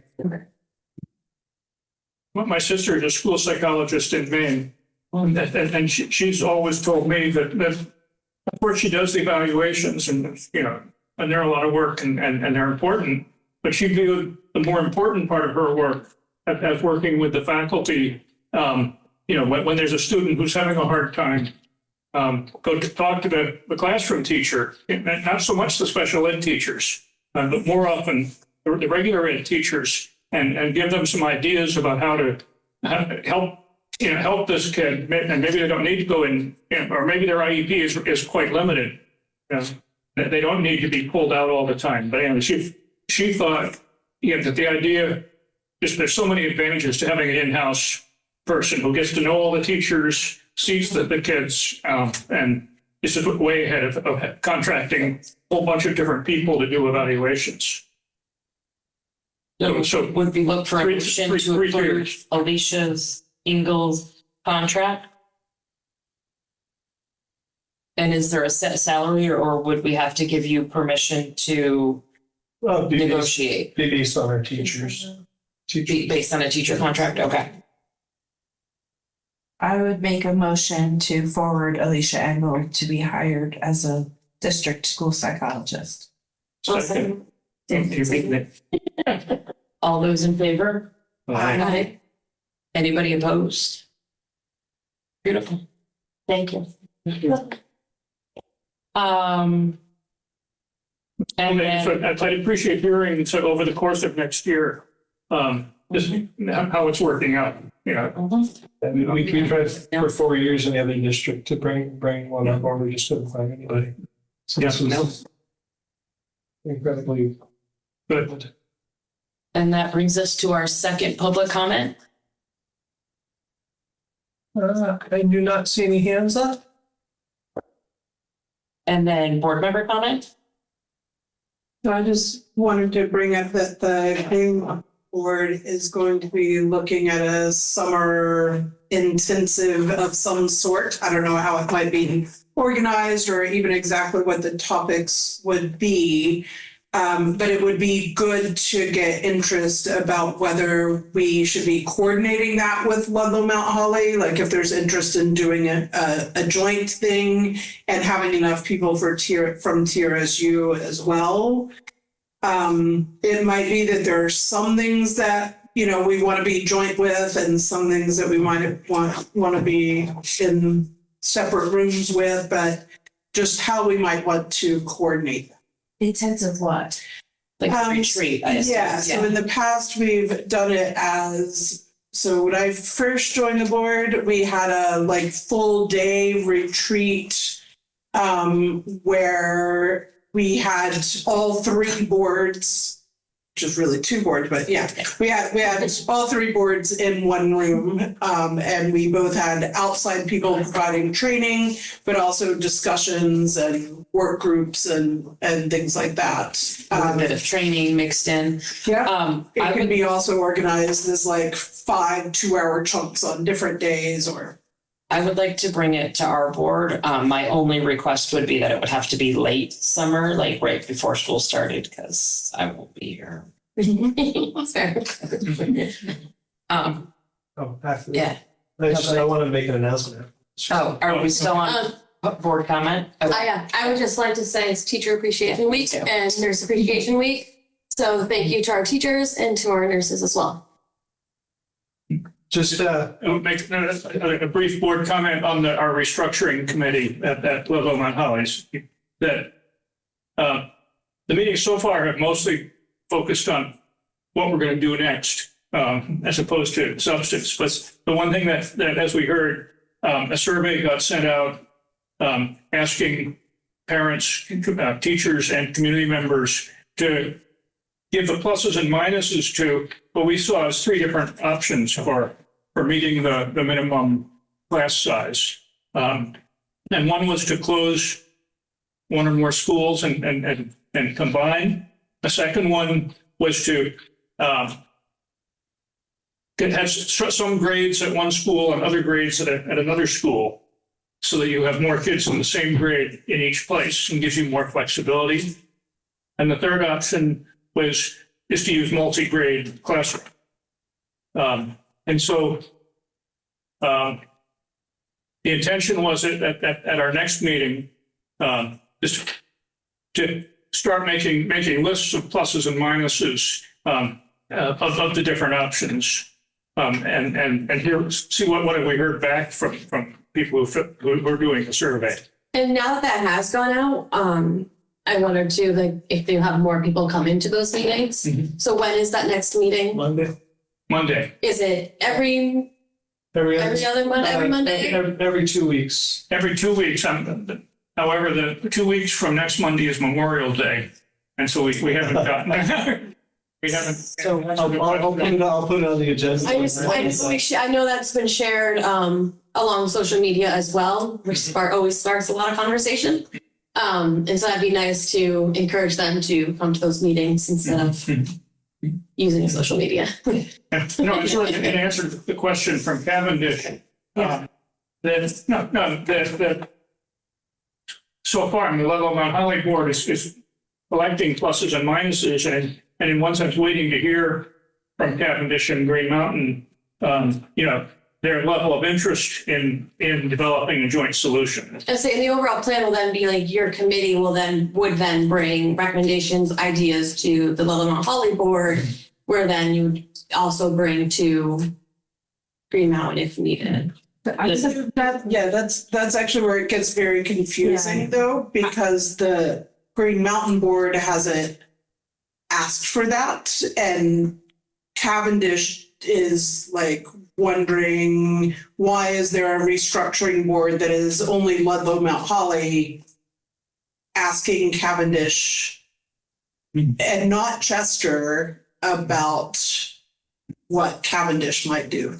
I attended the meeting that happened, and it was very well organized, I have to say. It was a good conversation. I actually wanted to ask for a copy of the notes that you were working off. It had many good questions. And I had people from Andover and people in Chester who were really panicked because they felt like things were happening to break up the Green Mountain School District without any conversation within the Green Mountain School Board. And it seems like to me too, that the good work that the Ludlow Mount Holly group started, why wasn't that coming from this board? And there might be some unpleasant or difficult decisions that need to get made for the greater good of the whole district. And shouldn't we be exploring that together? The residents of Andover and folks who teach in Cavendish and Chester who approached me felt like they were going to lose their school district because Cavendish is part of Green Mountain. And the discussion was about breaking Cavendish apart from Ludlow. And there were comments made at the meeting by a Green Mountain School Board member. And I encourage everybody who wasn't at the meeting to watch the recording, that this was already all happening in discussions or in motion for this. Would it be helpful, Lane, like during the next Green Mountain meeting, to be able to share the number of students in each elementary school and kind of for them to understand like where we're coming from? Yeah. Like why this is discussed. So in I think discussion? one of the big issues is that for Cavendish to join with Ludlow or Mount Holly in any way, there would need to be a vote in Cavendish that they wanted to switch districts. There would also need to be votes in Chester, Andover, and Baltimore that they were fine with Cavendish leaving the districts, and there would need to be votes in Ludlow Mount Holly that they were happy to have Cavendish. And so announcing that there might be plans going in this direction or asking for people's input on plans that this might happen was received with panic. I have to say that there weren't opportunities to give input and that these votes weren't being talked about. That not being approached as this is just like an early step, this would still be done, into more thinking, this is progressively I moving will faster. be honest, I didn't expect to see a survey. I don't know, I know the committee's working sort of as a subcommittee and doing things and trying to move forward. And I know there's also a balance of we have to move forward and there's things that are going. So I don't know, you're going to those meetings? I was not at the last one. At the last one. I was And- daylight getting back from vacation because we had a person jump off the cruise ship and spent the day searching for it. Jeez. No, I mean, I think that we started only as Ludlow and Mount Holly because we have to do something with Ludlow and Mount Holly, whether Cavendish is an option, is involved or not. Yeah. And so the survey was prepared by the three principals. So that also just seemed Prepared by the off. principals or sent out from the principals? So at the actual meeting, so I just watched the whole thing after the fact.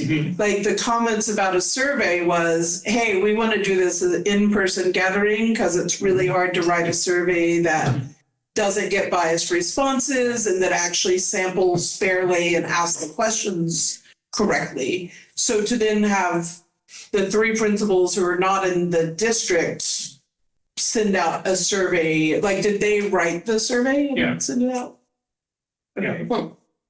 And I was saying, I don't know, I'm careful, like not, no, but I was gonna like not to be putting that on the principals right now. Like, I feel like we kind of just did that to them. But assuming that they were part of it with the restructuring committee Yeah. to get the feedback, like it was kind of a group. I think what the committee had asked was that the principals at their next faculty meeting, you know, to develop, to hear from their faculty of what they thought of the different options. And also at a PTG meeting to ask similar questions. It also got sent out on social media. Yeah, I wonder, so So it caused quite a panic. yeah, so who got the idea to send out to everybody? Essentially, it's all the, on social media, is every member of the towns now. It also was seen as, well, what good is the Green Mountain Board? Why are you not at the table doing this? And it was very good and well-intentioned work that felt like it was undermining us being a school district and working together rather than to cut us up and divide us. I can understand like where.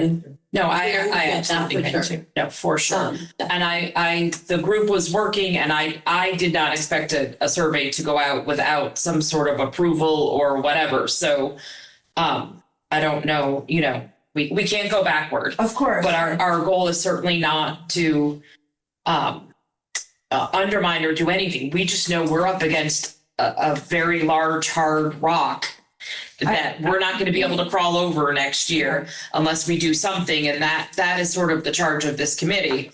And I don't know where the work is going because I'm not going because it does not fit on my plate. And so I think going forward, the committee just needs to be really careful about maybe bringing things back to the TRSU board or back to the Ludlow Mount Holly board before doing big things. And that will slow the process down for sure. But Is there something we need to do now to be more clear? I think that they have to stop doing anything, right? Because it's a governance problem at this point. It's that the Ludlow Mount Holly board shouldn't be able to compel, and not to say that you did, I just don't understand why the principals in the Green Mountain District did it to begin with, because you wouldn't have the authority to have them do that. So I don't necessarily know. I guess I'm still not understanding how it happened, because it doesn't sound like you guys told them to do it. No, we asked them to ask at their faculty meeting and at PTG meetings. And they took it a step further. Oh, it seems, I don't know, it just seems weird. They were just on their own, sent out a survey to everybody. I also worry about the timing and the optics of it all because 6 days from now, we're asking voters to support the school budget. And this seemingly, I'm not saying shady, but that's not me, but comments that I got from voters was, this is so shady. What are you doing to my school district, or why aren't you doing anything? This, and again, good work. I loved the notes and the questions that were being asked, and people didn't understand what was happening, and it got very public. so part of that is also good information. People aren't ready to hear it yet or ready to talk about it. And that would guide this group to not look in that direction maybe. And while maybe not the best way that it happened, but we know that it's not something that we're maybe ready to even look at or whatever. And is it a TRSU body of work that includes both boards rather than just? I think we could certainly expand it. Yeah. Currently, we, as the Ludlow Mountain Holly Board, put together a restructuring committee. We had stakeholders that we decided upon who joined. I don't even know that it's a full committee yet. Last I knew it was not. And all of the meetings are open to the public. And it was to talk about our crunch of meeting budget next year in January, we can't probably, right? We have to do something different. And then that was the charge of the committee. So the working that's going on in that committee, we're getting updates, but we've only had one update because we've only had one meeting. So I think the idea is we have to work quickly, but I think that was a little too quickly, right? We should have had a bigger discussion before that went out. And the Cavendish, piece of it with the joining with Cavendish, and it really took me by surprise. And when people from Cavendish and teachers at Chester and people in Andover were hearing this, they're like, how are they taking part of our district away? And then to hear that, oh yeah, this is happening and being Who said this is happening? well, the recording. So I want to make it perfectly clear, because through part of this process, there's been the implication that I have some sort of agenda about Cavendish.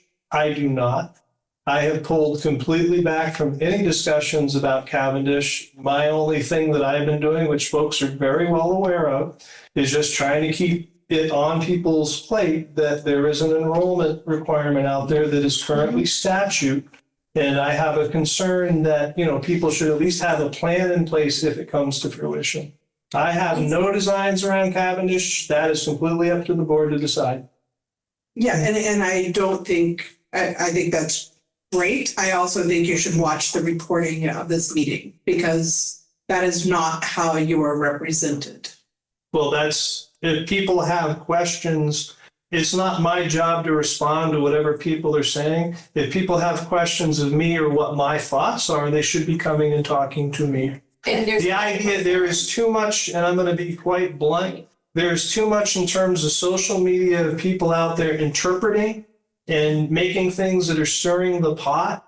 And I have said this repeatedly, that if there are questions, you go to the source. It's the only way you can get the truth. Yes. So I don't know. This was an open public meeting. And so people do get to know what was said. So I think the only thing we can do at this point would be at our meeting, have a conversation about, we need to be a little bit more, I don't know what the word is, but a little bit slower, get things sort of approved before things go out. And also, if it is the will of TRSU or the Green Mountain Board to join the restructuring committee that we have started, we certainly would welcome that. We talked about it at one point. We started it as boards were shifting because it was in February that we started it, and then board shifted in March. And so we got it rolling because our board stays fairly consistent. Certainly we were then and would continue to be open to people joining. And and not just as a public, No, that's okay. I just want to know, is there something that can be made or put out there publicly to those who don't listen to the meetings to clarify this, especially leading up to the Green Mountain budget vote next week? So one of them would simply be that this is a Ludlow Mount Holly restructuring committee. It was not referred to that by the principals. It was referred to as a restructuring committee. Okay. And so that's part of the panic of, here's this, it is a restructuring committee, but we're not a part of it and don't know what it is. Like I said, Okay, so you're just trying to make it. Yeah, no, I mean, that the structure of the committee, the meeting, as Sheena said, it was good. And actually, Lane is the one who told us about it and encouraged us to attend so we could listen. So I didn't hear anything that the board voted for members to go. They didn't approve a committee. That's on the next agenda to consider, but they which I thought was great that folks were interested. Yeah. And certainly Green Mountain could form a committee. Cavendish itself could. I really like the structure in terms of including lots of community members. So I think all of that's good, but it's really the communication. So maybe just to help, right? So maybe we will continue because we're already started. If Green Mountain would like to vote, and I'm speaking maybe for the committee, but if Green Mountain would like to vote and use our structure of stakeholders, we picked a certain number and we split them half and half between Ludlow and Mount Holly. If we took that same structure and so say if we said one community member from each community, then we added one from your community, then we would still have input, and obviously the meetings are public. And I think the committee would welcome that. Oh, yeah. Right. So I don't want to sit here and rehash it. Unfortunately, it's happened and we can't put the horse back in the barn. He's out. And we need to go forward and have a clear message, and maybe you can draft something. I don't know how we can do that. Going forward will be better. And if we can, get word out that there's nothing that we're doing. We're just trying to get information and figure out where we can go so that we can. Yeah. Based on numbers, Yeah. we need to do something. Right. And it's going to be worse next Sorry, year because they Yeah. changed the excess spending threshold amount. They've actually lowered it. From 118% to 112. Well, So in other words, depending upon if they shift the fiscal year that the excess spending threshold is calculated on, it may not matter, but if they don't shift it, which it doesn't look like you're going to, your excess spending threshold is going to get even lower than it was this year. So there's. as you said, nothing, the House passed one version, the Senate is working off the House version and drafting changes, but haven't voted on anything yet. And it passed the House with only Democratic votes, not a single Republican vote in favor of the plan. Yeah. Because the governor and the secretary want forced mergers. Yeah. When is your Green Mountain meeting? Is it Monday? 12th. It's after ours. Yeah. So we'll meet and then you will meet again. So if you decide that you want to join, will you reach out to Lane and then he'll reach out to me and the committee or whatever, and yeah. And it looked like from the minutes that I was gonna put that on the agenda or ask about it was, an invite if one of the Cavendish folks wanted to be a part of the. Yeah, From so their At minutes. the last meeting, there were a number of Cavendish people attending and speaking, but, in the end, it's not like we're going to vote and it'll be 6-5, and so we decided something. At this point, we're sort of trying to explore options and look at advantages and disadvantages of different options. And obviously, at some point, Green Mountain and Cavendish have to decide, to what extent you all want to participate. As you say, and in Ludlow, Mount Holly, we can't decide for you guys. yeah, so We should, as I say, we should make that more clear at the beginning of our meeting on Monday. Yeah, so I think for Green Mountain, it might be something like forming such a committee with community members from Chester and Andover and Baltimore and Cavendish, and then like having some sort of proposal about how the two groups might be together. Because clearly there are also Ludlow Mount Holly timeline pieces that are different from the Green Mountain pieces. So it may also be we need kind of two equal groups working in parallel and having communication. Yeah, rather than specific people added to the Ludlow Mount Holly group. Yeah, whatever. That was just a thought. Yeah. Obviously, we feel some urgency to move quickly. Yes. Given how early, in the fall you start, is budget time, and that it's hard to get people over the summer. Yes. And so that's why we're on the meet every 2-week schedule, at least for now. Here's a few interesting. All right. So we will. Word of the email. Sorry, Well, one yeah. word comment. Next meeting, June 4th in Is it at Holly, Holly? no, it's never at Mount Holly. I was wondering about that. Cavendish. That one's my mistake because I was. And then ERSU board agenda. Board members were given and read the the agenda and background material prior to the meeting. Yes. Yes. Board members are respectful of each other, the public and the administration. Yes. Board members handled conflict openly and constructively. We did a very good job. Board members focused on the role and responsibility of the board. Yes.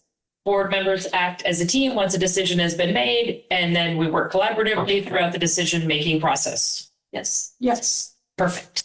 Then, Lane, did you have an announcement that you wanted to make after Yeah. public comment? That's okay. Sorry. So with on the Green Mountain side, their budget revote is on May 12th. Just want to remind folks. 11:30 on Saturday, there is a forum that will happen at the Chester Town Hall. That a couple of board members are leading, I believe. To have conversations with the community. There will be an open forum with me Monday, 6 p.m. The night before the vote. At Green Mountain in the Media Center. And then the last piece, just because it's on my mind right now, is I have authorized no one to speak on my behalf. And if they are, I would say, hey, they may have the best intent, but it should be suspect. And I'll leave it at that. No, I don't think, That's fair. right, I don't think people, I mean, I don't think there's any bad intent, but we shouldn't be speaking on each other's behalf. I would look for a motion to move we adjourn. second. I'll second that. All those in favor? Anybody opposed?